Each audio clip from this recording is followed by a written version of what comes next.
Wall Street. How's she doing in the Central Valley? Well, in the San Joaquin Valley, she is going to win and win big. She has challenged Barbara Boxer to a debate. She's called it Meet Me in Mendota.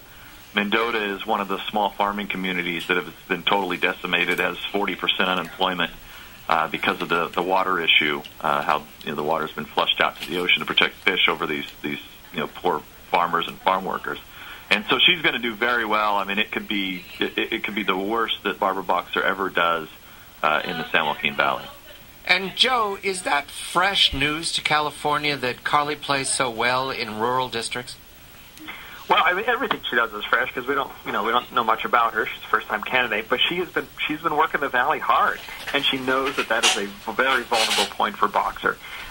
Boxer is widely loathed in the valley for her stands on various water issues. They think she is not a friend of the valley, and the congressman could probably tell us about that for 3 or 4 hours.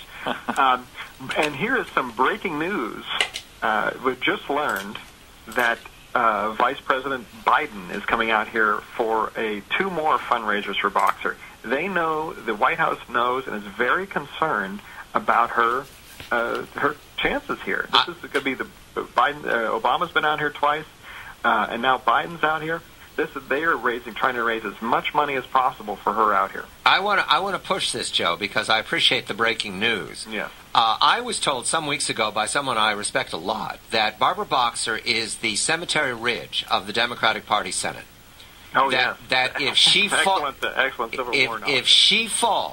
If she falls, they lose the Senate. And if they hold her seat, they hold the Senate. Is that a fair interpretation from California's point of view? Well, if you can roust Barbara Boxer out of California, that is a huge win for the Republicans. Remember, the California registered voters, 45% Democratic, 31 Republican, 20 declined the state. The numbers do not favor a Republican candidate, and if you can get her out of there, that is a huge win for Republicans. Gordon, do you have a question for the congressman? Well, I have a question for Joe.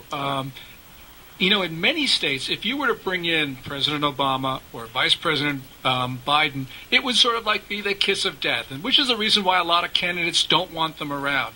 Now, with Biden coming into California, do people in the Golden State feel the same way, or is he going to be welcome? Well, I think Biden, he doesn't have like a huge following here. I mean, but Obama is still very popular. He's still, above 50% approval rating here, probably in the high 50s.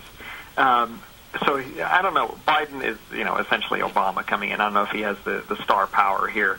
But it will be, I'm surely a high 6 to 7 figure haul for them. Does Barbara Boxer use cap and trade now because of the president's initiative?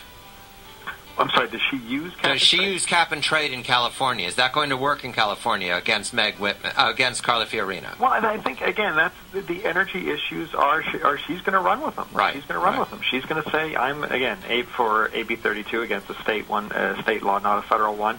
When she was out here a couple of weeks ago, she was talking about energy issues.